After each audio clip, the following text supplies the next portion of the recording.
ஒரு ப்ராஜெக்ட்டுக்காக எனக்கு ஒரு பைசா தேவைப்படுதுன்னா, அந்த பைசா வந்து என்னால பெரட்ட முடியலன்ற போது, நான் பேங்க்குக்கு போறேன். பேங்க்ல அவன் பைசா எனக்கு குடுக்குறேன்றான்.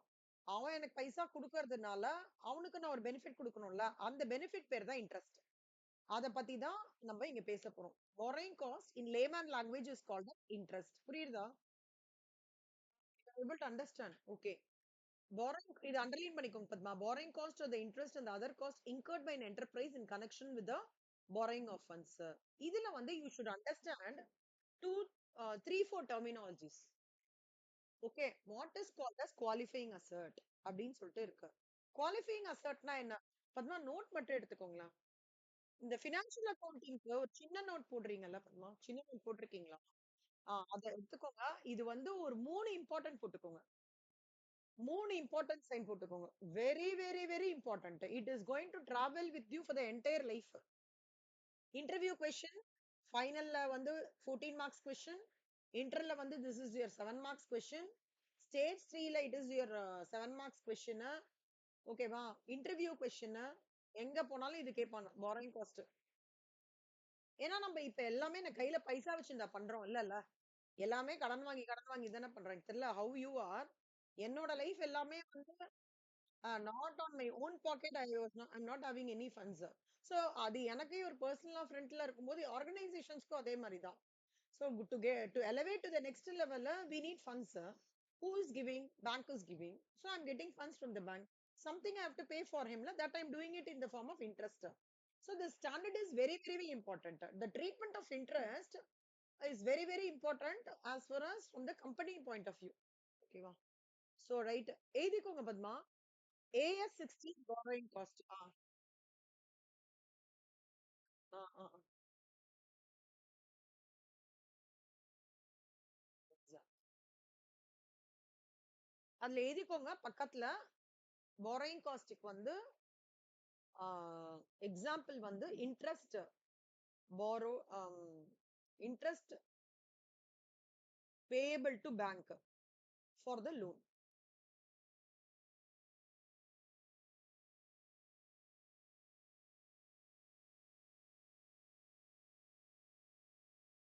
Interest payable to bank. Payable னா என்னன்னா பே பண்ணல நான் due. Payable to bank for the loan borrowed.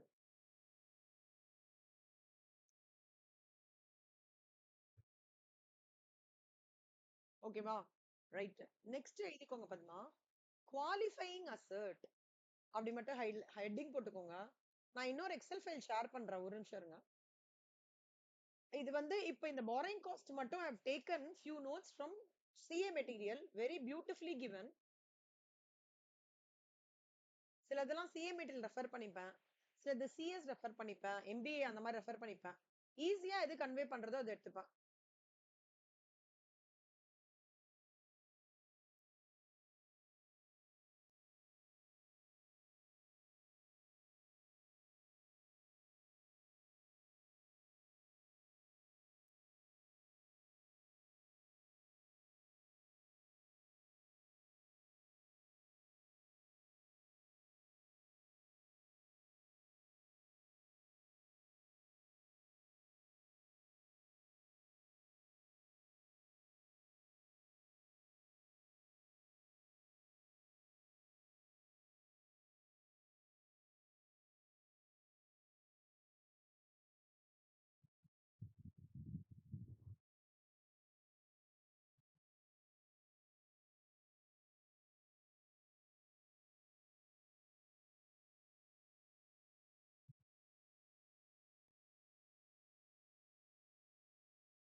தெரியுதா பத்மா உங்களுக்கு? ஓகே. இங்க பாருங்க பத்மா. இப்ப இந்த கரெக்ட் பத்மா. இப்ப இந்த எழுதிக்கோங்க Padma. Qualifying assert is an assert when acquired for its intended sale or intended use or sale. 2 இருக்கு பத்மா இந்த ஃப்ளோ. பத்மா இது ஏற்கனவே நீங்க டிராப் பண்ணிட்டேல பத்மா. எழுதிட்டேன்னு நினைக்கிறேன். பாருங்க நோட்ட. ஐயோ எழுதிருக்கீங்கன்னா விட்டுருங்க. வேண்டாம் நான் ரிவைஸ் பண்றேன். So qualifying assert is an assert.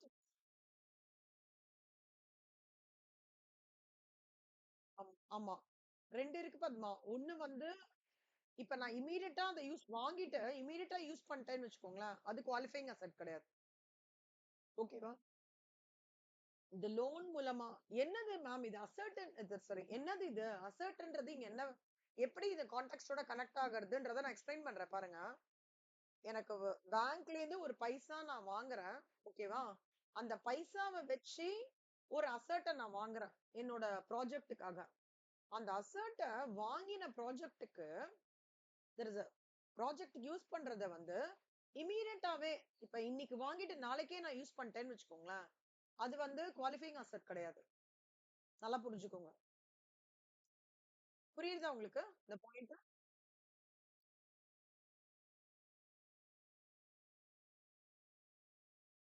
உடனே யூஸ் பண்ண கூடாது. எந்த அசெட்லயும் இப்ப 10 லட்சம் வந்திருக்கு பத்மா.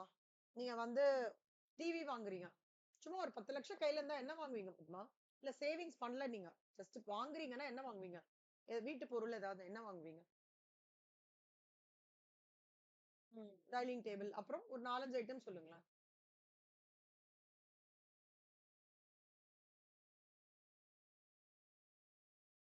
ஒரு சில பேர் கார் வாங்கலாம் இல்ல? ஒரு 4 lakhs 5 lakhsக்கு கார் அது. ஓகே 5 lakhs அந்த மாதிரி கார் வாங்குறீங்கன்னு வச்சுக்கோங்க. காரு, டைனிங் டேபிள் இல்ல வந்து எங்கேயாவது வந்து ஊட்டியில வந்து ஒரு வில்லா மாதிரி வாங்குறீங்க. ஒரு 3 lakhs கொடுத்து இந்த மாதிரிலாம் வாங்குறீங்கன்னு வச்சுக்கோங்க. இப்ப நீங்க அது வாங்குறீங்க. இப்ப கார் வாங்கி இன்னைக்கு வாங்கி நாளைக்கே நீங்க ஓட்ட ஆரம்பிச்சிட்டீங்கன்னா ஏஎஸ் 16ஓட borrowing cost definition பொறுத்த வரைக்கும் அது குவாலிஃபைங் அசெட் கிடையாது. ஆனா அந்த காரையே ஓகே அந்த காரையே கோடவுன்ல 6 மாசம் வச்சுட்டு 6 மாசம் கழிச்சு நீங்க யூஸ் பண்றீங்கன்னா A16 பொறுத்த வரைக்கும் அது குவாலிஃபைங் அசெட். புரியுதா?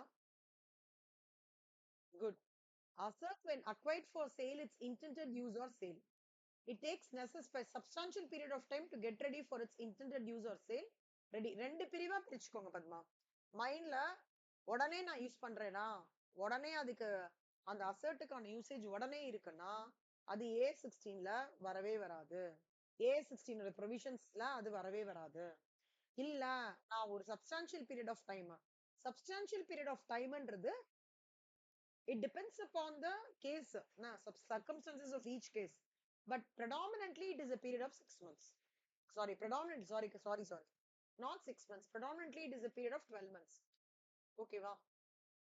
சோ இப்ப வந்து இல்ல இது 6 மாசத்துக்குள்ள நான் கண்டிப்பா யூஸ் பண்ணாதான் இதோட யூசேஜ் டிரைவ் பண்ண முடியும்னா வேற வழி இல்ல. Okay but 95% it is a period of 12 months. இப்போ இந்த குவாலிஃபைங் அசெட்ன்றது என்னன்னு சொல்றேன் பத்மா. ஒரு மேனுஃபேக்சரிங் பவர் பிளான்ட் எனிதிங் ஒரு மேனுஃபேக்சரிங் பிளான்ட்டா இருக்கலாம், பவர் ஜெனரேஷன் ஃபெசிலிட்டியா இருக்கலாம்.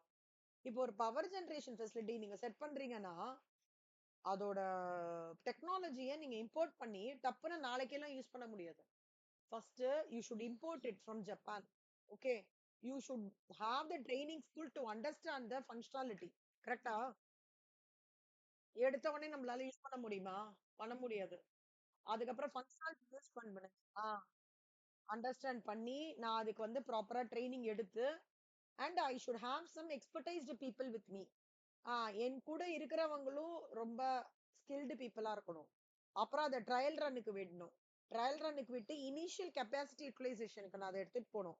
அப்புறம் தான் ஓகேப்பா அப்படின்னு வரும்போது ஒரு வருஷம் ஆயிடும். அப்புறம் நான் யூஸ் பண்றேன்னு வச்சுக்கோங்க. That will come under the category of qualifying asset. புரியுதா? அதான் பத்மா எக்ஸாம்பிள் வந்து எக்ஸாம்பிள் ஆஃப் குவாலிஃபைங் அசெட்ஸ் கேட்பாங்க. 4 சொல்லணும் நீங்க. Manufacturing plants, power generation, inventories that require a substantial period of time, investment property. இப்ப இது குவாலிஃபைங் அசெட்டே கிடையாது. ஓகேவா? உடனே நாளைக்கே நீங்க உங்க கார் எடுக்குறீங்கன்னா, குவாலிஃபைங் அசெட் கிடையாது. அப்போ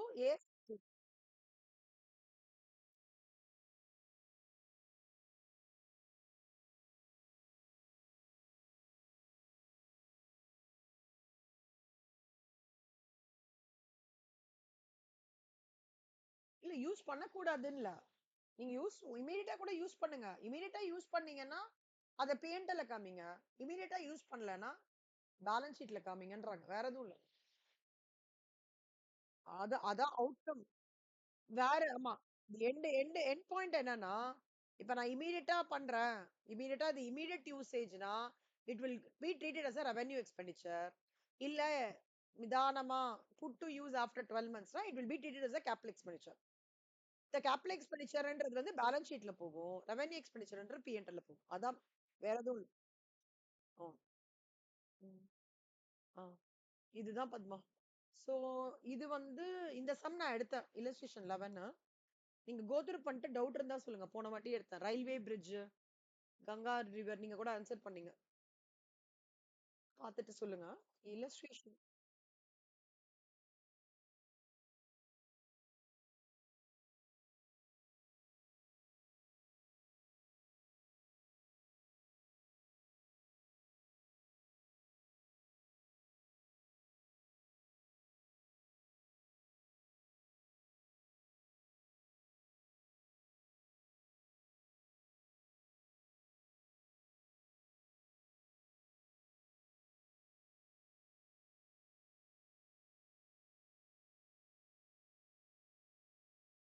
ஆ கரெக்ட். நான் என்ன சொல்றேன். ரெகக்னைஸ்டு ரெகக்னைஸ்டு மெஜாரிட்டி வந்ததுன்னா அது P&L ஹிட் ஆகும். ஓகேவா? ஆமா. P&L. P&L. எப்படின்னா சாரி. நான் P&L எப்படின்னா இத வந்து uh how do you recognise it in P&L how do you recognise இட்ன்னு கேட்டுருவான். அப்படின்னா என்ன அர்த்தம்னா, நீ P&Lல அத எப்படி காமிக்க போறன்னு அர்த்தம். நீ வந்து சிலதுக்கு வந்து எப்படின்னா, பேட் டெப்ட்ஸ் வந்து அந்த மாதிரி ரிலேட்டடா இருக்கும். இல்ல வந்து ஸ்கிராப்புக்கு அந்த மாரி சொல்லுவாங்க. அந்த மாதிரி வரும். ஆனா ஜெனரலாலே ரெகக்னைஸ்டுன்ற வேர்ட் வந்து P&L டிஸ்க்ளோஷர்க்கு தான் சொல்லுவோம். அதே மாதிரி இன்னொன்னு பத்மா கரெக்ட் தான். இன்னொன்னு பத்மா, கேப்பிட்டலைஸ்ட் அப்படின்றது வந்தாலே பேலன்ஸ் ஷீட்ல தான் காமிக்கணும். இந்த 2 வேர்ட் ரொம்ப ஃப்ரீக்வென்ட்டா we will travel.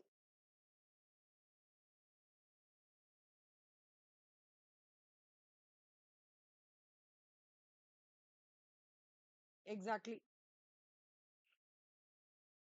Exactly. Correct. Super. இப்ப ஆ ஆமா. Balance disclosure exactly. இப்ப இல்லஸ்ட்ரேஷன் 12 பாருங்க. இது ரொம்ப இம்பார்ட்டன்ட் சம் பத்மா. இருங்களேன் சாரி. இது நம்ம புக்ல இப்ப கரண்டா எப்படி குடுத்துருக்குன்னு பாக்குறேன். ஒரே நிமிஷம்.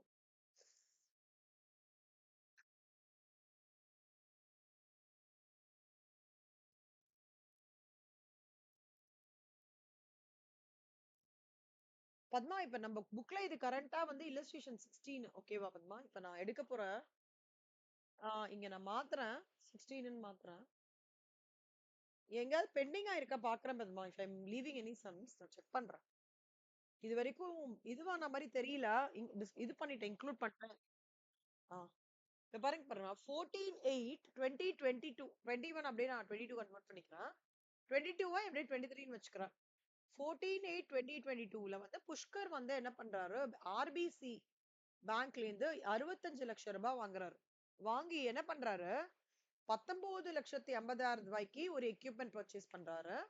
26 லட்சம் ரூபாய்க்கு ஃபேக்டரி ஷெட் கன்ஸ்ட்ரக்ட் பண்றாரு. சூப்பரா. 6,80,000 ஒரு வெஹிக்கிள் வாங்கணும். ஒரு டாடா மோட்டார்ஸ் வெஹிக்கிள் வாங்குறாரு. அதுக்கு அட்வான்ஸ் குடுத்துட்டாரு. வொர்க்கிங் கேபிட்டல் 13 லட்சம்னா அன்றாட செலவுகள் பத்மா. வொர்க்கிங் கேபிட்டல்னா டெய்லி கடுகு, உளுத்தம் பருப்பு வாங்குறது, டீ பாக்கெட் வாங்குறது, காஃபி பாக்கெட் வாங்குறது. அந்த மாரி நம்ம வீட்ல பண்ணுவோம்ல. அந்த மாதிரி as far as monthly regular expenses meet பண்றதுக்கு like no cash requirement. Exactly. Cash requirement. Cash எவ்வளோ இருக்கு, பேலன்ஸ் எவ்வளோ இருக்கு. அதே மாதிரி நான் வந்து கிரெடிட் சேல்ஸ் பண்ணியிருக்கேன். ஓகேவா, அவர் எனக்கு திருப்பி கொடுக்கணும், அதெல்லாம் மந்த்லி டிரான்சாக்ஷன்ஸ் இல்ல. நான் கிரெடிட் சேல்ஸ் பண்றதுலாம் மந்த்லி டிரான்சாக்ஷன்ஸ். அந்த மாதிரி தேவைக்காக 13 லட்சம் ரூபாயை தனியா எடுத்து வச்சுட்டார். புரியுதா? அப்போ அப்ப இது 4 பிரேக்கப் இந்த மாதிரி வரும் பத்மா. 19,50,000, 26 lakhs, 6,50,000, 13 lakhs, 65 lakhs இப்படி வரும்.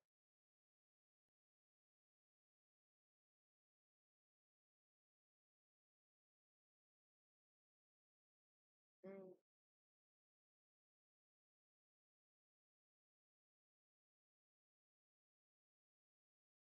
ம்,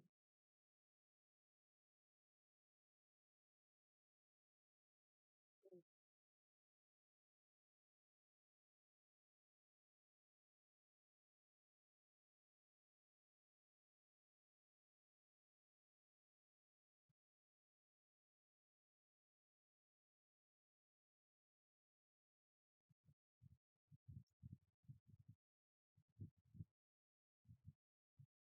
கரெக்ட். எக்ஸாக்ட்லி. இப்போ நீங்க வந்து இப்போ வந்து இது வந்து 2 காலமா போடுறோம். ஃபர்ஸ்ட், பர்ச்சேஸ் ஆஃப் எக்யூப்மெண்ட் ஒன்னொன்னா எடுத்துக்கலாம். பர்ச்சேஸ் எக்யூப்மெண்ட் வந்து 19,50,50,000. அது என்ன ஆகுறது? அவன் பர்ச்சேஸ் பண்ணி, ஓகேவா, பர்ச்சேஸ் ஆஃப் எக்யூப்மெண்ட்டை மட்டும் பண்ணி உடனே அவன் இன்ஸ்டால் பண்ணி ஸ்டார்ட் பண்ணிடுறான் வேலையை. ஓகே, அதனால அது குவாலிஃபைங் அசெட் கிடையாது. Purchase of equipment. ஆமா.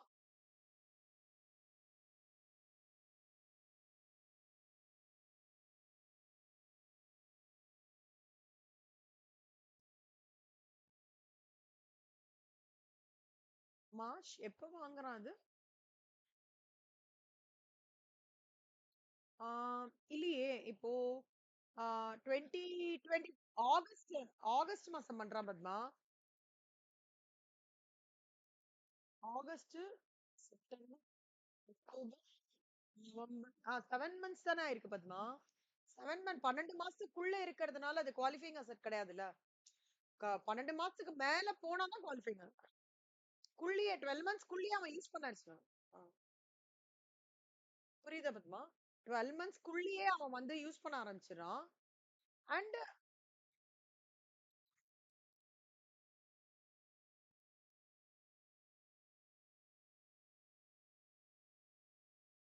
Qualifying. Correct, correct, correct Padma. இப்போ இங்க நீங்க ஒண்ணு பார்க்கணும். கன்ஸ்ட்ரக்ஷன் ஆஃப் ஃபேக்டரி ஷெட் 26 லட்சம் ரூபாய்.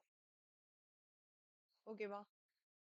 இங்க வந்து கன்ஸ்ட்ரக்ஷன் ஆஃப் ஃபேக்டரி ஷெட் வந்து வாஸ் கம்ப்ளீட்டட் தான். நல்ல ஞாபகம் வச்சுக்கோங்க.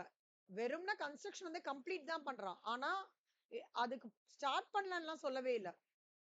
அப்பனா மார்ச் மாசம் கம்ப்ளீட் பண்ணிட்டான், ஆனா ஸ்டார்ட் பண்ணல. அப்படின்னா என்ன அர்த்தம்னா அது குவாலிஃபைங் அசெட். புரியுதா? சோ அது குவாலிஃபைங் அசெட்ல கேட்டகரியில வந்துரும். அடுத்தது, அட்வான்ஸ் குடுக்குறான்ல ஃபார் த பர்ச்சேஸ்னா உடனே அவன் வந்து டெலிவரி வெஹிக்கிள் வாங்கிக்கிறதுக்கு the truck was not delivered within 31/3/2022. அப்படின்னா என்ன அர்த்தம்னா, எனக்கு வந்து நான் ட்ரக்கை வந்து 31/3/2029 வரைக்கும் டெலிவரி வாங்கிக்கலாம். பட் நான் வந்து அதுக்கு அட்வான்ஸ் கொடுத்துட்டேன். பர்ச்சேஸ் பண்ணி எல்லாம் பண்ணி பண்றதுக்கு கொடுத்துட்டேன். இன்னொரு ஒரு பாயிண்ட் இதுல பாத்துக்கோங்க. Total interest charge by the bank for the year ending வந்து 11.7 lakhs. இப்ப இந்த ஒர்க்கிங் கேபிட்டல் எப்பவுமே குவாலிஃபைங் அசெட் கிடையாது பத்மா. ஒர்க்கிங் கேபிட்டல் ஏன் குவாலிஃபைங் அசெட் கிடையாதுன்னா, இன்னைக்கு எனக்கு பைசா வந்ததுன்னு வச்சுக்கோங்களேன், நாளைக்கு நான் ரொட்டேஷனுக்கு ஆரம்பிச்சிருவேன். கரெக்டா? அப்போ 12 months பீரியட்லாம் எடுத்துக்க மாட்டேன் ஒர்க்கிங் கேபிட்டல். அப்ப இது இட்ஸ் a குவாலிஃபைங் அசெட். புரியுதா உங்களுக்கு? ம்.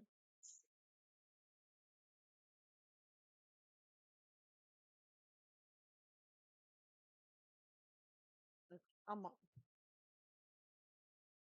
பண்ணோம். இன்ட்ரெஸ்ட் எல்லாமே பேமெண்ட் பண்ணோம். பட் தென் என்ன பண்றோம்னா, இன்ட்ரெஸ்ட் மொத்தமா பேமெண்ட் ஆமா. எது வந்து நான் வந்து இன்ட்ரெஸ்ட் கேபிட்டலைஸ்ட்ன்ற காலம்ன்றது பேலன்ஸ் ஷீட்ல காமிக்கிறதும், interest charge to income statement P&L எது நான் காமிக்க போறேன்ற செக்ரிகேஷன் தான் ஏஎஸ் 16 ஓட டிஸ்க்ளோஷர் ரெக்யர்மென்ட். புரியுதா? இப்ப பாருங்க பத்மா, இப்ப மொத்தமா எனக்கு வந்து 65 லட்சத்த இப்படி வாங்கியிருக்கேன். அப்ப எனக்கு இதோட இன்ட்ரெஸ்ட் கால்குலேஷன் நீங்க பாத்துக்கோங்க. 19.5 லேக்ஸ்க்கு இன்டூ அவன் சொல்றான் இல்லையா, எனக்கு மொத்தமா வந்து நான் இதுக்கு மொத்தமா 11 லட்சத்தி 70 லட்சம் 11.70 லேக்ஸ் வந்து நான் இன்ட்ரெஸ்ட் வந்து சார்ஜ் பண்றேன். Total interest charge by the bank for the year ending வந்து 11.7 லேக்ஸ் சொல்றாங்க. இப்ப இததான் பத்மா நம்ம இந்த ரேஷியோல பிரிக்கணும் பத்மா. நான் ஒன்னொன்னா சொல்லி தர பாருங்க. ஃபர்ஸ்ட் 65 லேக்ஸ் டினாமினேட்டர் அப்படியே அந்த ப்ரொபோர்ஷனா பிரிச்சிருங்க. எப்படின்னா 19.5 is to 26 is to 6.5 is to 30 அந்த ரேஷியோல பிரிக்கணும் பத்மா. இங்க பாருங்க, இப்போ ஒரு அமௌண்ட்ட 19.5 26 6.5 30 இந்த 4 ரேஷியோல பிரிக்கணும்.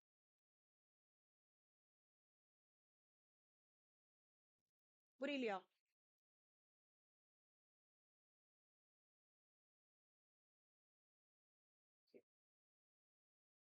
ஆ.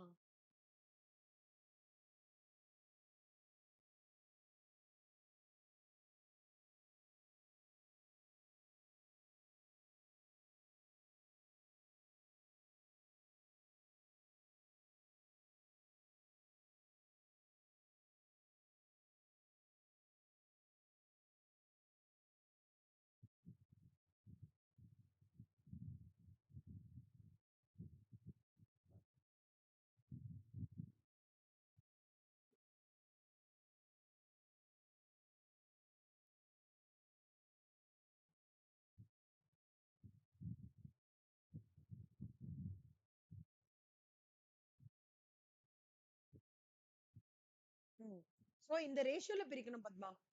கேக்காதா பத்மா? இப்ப நீங்க என்ன பண்ணும், இப்ப நீங்க 11.7 லேக்ஸ் இந்த ரேஷியோல எப்படி பிரிப்பீங்க? இதோட டோட்டல் எடுத்துப்போம்.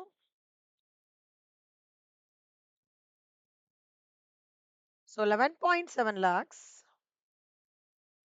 into 9.5 divided by 65. ஓகேவா? அப்போ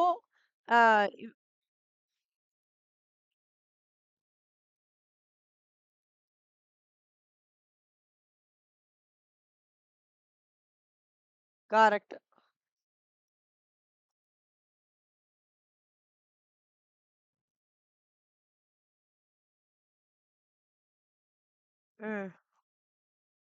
கரெக்ட். ஓகே. மொத்தமா ஒண்ணுல பத்மா. இப்போ உங்க கையில வந்து ₹10 இருக்கு பத்மா. அத 2:3:4:5 ரேஷியோல பிரிக்கணும். என்ன பண்ணுவீங்க? 10 into 2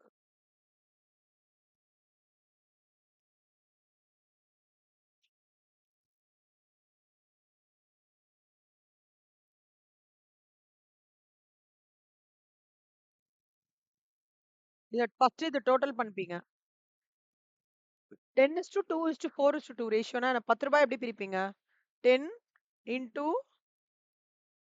2 divided by 11. இங்க அப்புறம் 10 into 3 divided by 11.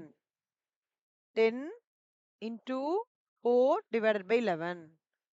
10 into 2 divided by 11. இப்படி பிரிக்கணும்.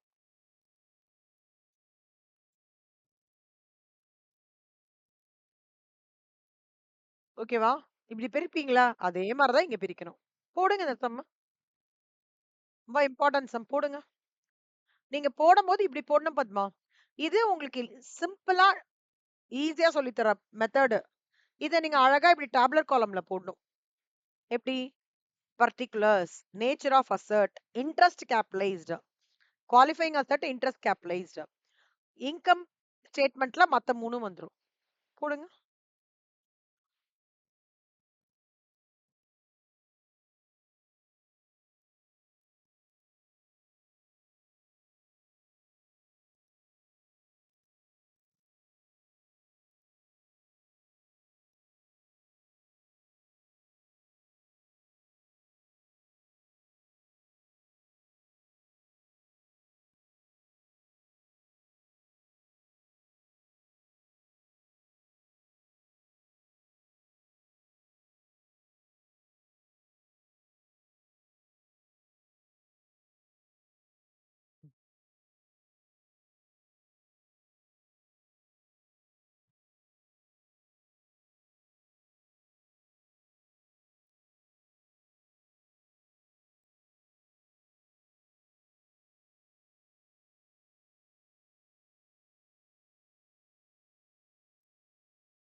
ம்.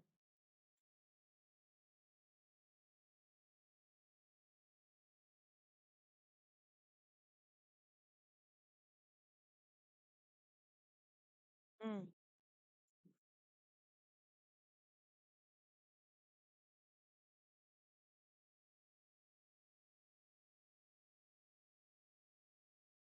யூஸ் பண்றான். உடனே பர்ச்சேஸ் ஆஃப் எக்யூப்மென்ட்ட வந்து அவன் வந்து 12 மாசத்துக்குள்ளே யூஸ் பண்றான்.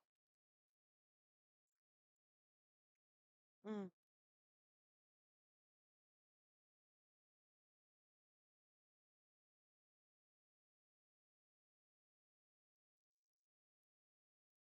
ஆமா.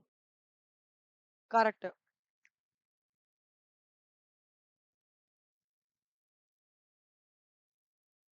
டெலிவரி வெஹிக்கிள் வந்து உடனே இது பண்ணிடுறான். இப்ப கார் வாங்கினோம்னா உடனே யூஸ் பண்ணிடுவோம்லப்பா. ம்.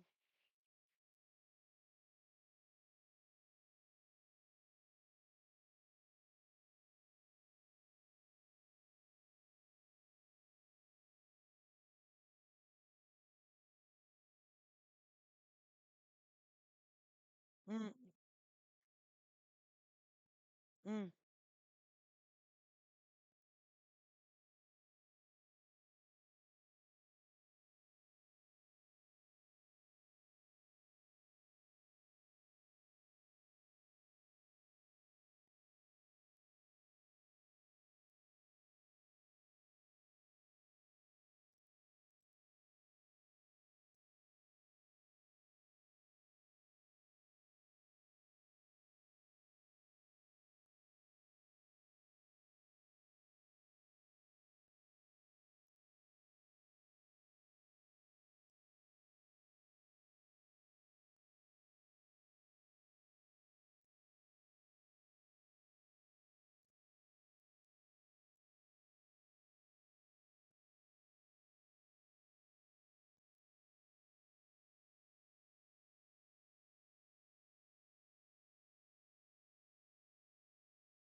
வந்துருச்சா?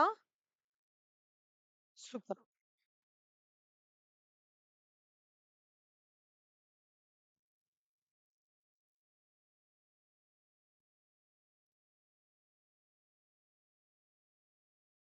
நீங்க இப்ப பத்மா, இப்ப நீங்க வந்து இப்ப நீங்க போடும்போதே என்ன பண்ணுங்க, இப்ப இந்த சம்ஸ்லாம் போட்டே வரீங்கல்ல, நீங்க வந்து வேலை பார்க்குறீங்கன்னு வச்சுக்கோங்க. வீட்ல வேலை பார்க்கும்போது என்ன பண்ணுங்கன்னா, ஒரு ஹெட்செட் ஒண்ணு வாங்கிக்கோங்க. அதாவது ஏற்கனவே இருக்கான்னு தெரியல. கனெக்டடா வச்சுக்காதீங்க. அதாவது அது அது நீங்க எப்ப போனாலும் அது உங்க கூட ஆ அப்ப நீங்க என்ன பண்ணுங்க, இந்த மாரி அக்கவுண்டிங் ஸ்டாண்டர்ட்ஸ் வந்து அந்த பாத்திரம் தேய்க்கும்போதோ, இல்ல இது பண்ணும்போதோ, அத போட்டு அப்படியே கேட்டுட்டே வாங்க. அந்த வீடியோ ரெக்கார்டிங் கேட்டே வந்தீங்கன்னா, நம்ம அதுக்குன்னு டைம் ஸ்பெண்ட் ஃபுல்லா கான்சன்ட்ரேஷன் பண்ண முடியாது. பட் நம்மளுக்கு தெரியாம அது நமக்குள்ள அப்படியே ரெக்கார்ட் ஆக ஆரம்பிச்சுரும். இப்படிதான் நெறைய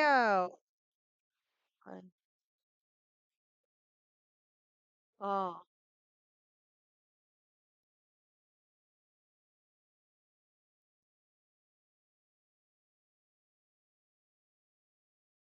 ஆ.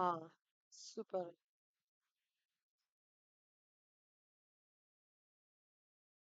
நீங்க அப்படி பண்ணுங்க. ஏன்னா, எங்க எங்க செட்ல வந்து ஆஃபீஸ் கோயர்ஸ் இருக்காங்களா, அவங்க வந்து இப்போ professional courses AC, CA, CMA, யுஎஸ்லாம் பண்றாங்க. அவங்க எனக்கு இந்த டிப்ஸ்லாம் சொல்லுவாங்க. இப்படி பண்ணு. நம்ம தனியா உட்காந்து படிக்கிறதுக்குலாம் டைம் இருக்காது. ஸோ இப்ப நான் சிஎம்ஏ ஃபைனல் ஸ்டேஜ் 4 எழுதுறதுக்கு, அவங்க கிட்ட டிப்ஸ் கேட்கும்போது, "நீ இந்த மாரி இது பண்ணி பாத்திரம் தேய்க்கும்போது, இல்ல துணி வளத்தும்போதெல்லாம் இத போட்டு கேடு. அப்புறம் டெய்லி வந்து உனக்கு அது கூடயே டிராவல் ஆற மாரி இருக்கும். தனியா உட்காரல அப்படின்னு ஃபீல் இருக்காது. ஒரு பாயிண்ட்ல வந்து உனக்கு டைம் இருக்கும்போது நீ உட்காந்து போட ஆரம்பி." ஸோ கேட்க கேட்க இப்ப நம்ம பாட்டு கேட்க கேட்க ரெக்கார்ட் ஆயிடுதுல்ல. கந்த சஷ்டி கவசம், விஷ்ணு சஹஸ்ரம் அந்த மாரி உனக்கு ரெக்கார்ட் ஆக ஆரம்பிச்சுரும். அப்படின்னு அவங்க சொல்லி சொல்லி எனக்கு நெறைய விஷயம் அந்த மாதிரி முடிச்சிருக்கேன் நானு. ஸோ அதனால அது ஜஸ்ட் அந்த டிப் மட்டும் ஷேர் பண்ணிக்கிறேன் உங்களுக்கு. ஓகேவா? ம்.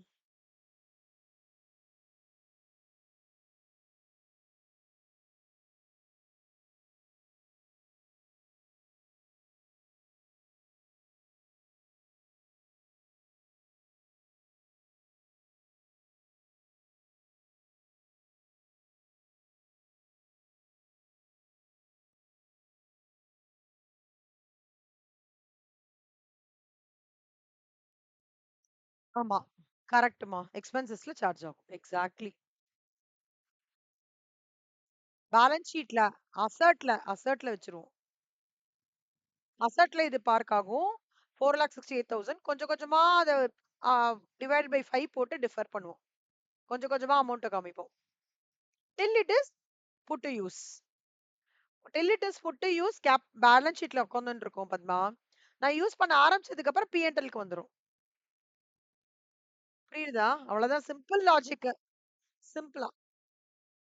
ரொம்ப அந்த டெர்மினாலஜிலாம் விட்டுருங்களேன். சிம்பிளா புரிஞ்சுக்கோங்க. யூஸ் ஆகுற வரைக்கும், புட் டூ யூஸ் ஆகுற வரைக்கும் கேப்பிட்டல்ல வச்சிருப்பாங்க. இட் இஸ் லைக் குழந்தை வந்து தவழுது கிழுந்து பண்ண வரைக்கும் நம்ம அத வந்து தூளியில போட்டு பார்த்து பார்த்து பாதுகாப்போம்ல. அதுதான் தூளி தான் கேபிட்டலைசேஷன். ஓகே. ஒன்ஸ் அது இதுவா எடுத்துன்னா என்ன பண்ணுவோம்? அத எடுத்து அதுக்கு வந்து கால்ல வந்து ஷூ போட்டு நல்லா தக்க புக்கான்னு இது பண்ணி ஸ்கூலுக்கு அனுப்பிச்சு விடுறோம். அது பி&எல்.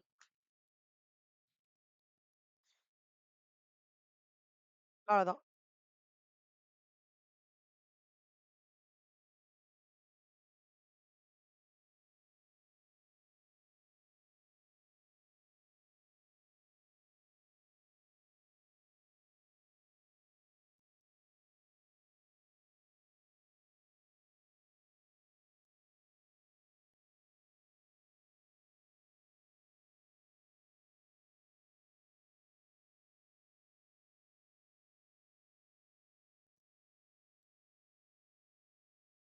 அதான். வெரி குட்மா. சூப்பர்.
சூப்பர்.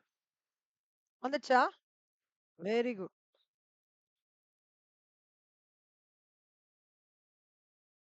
போடுங்க. பிராக்டிஸ். பிராக்டிஸ் தான் பத்மா. நெக்ஸ்ட் சம் பாருங்க.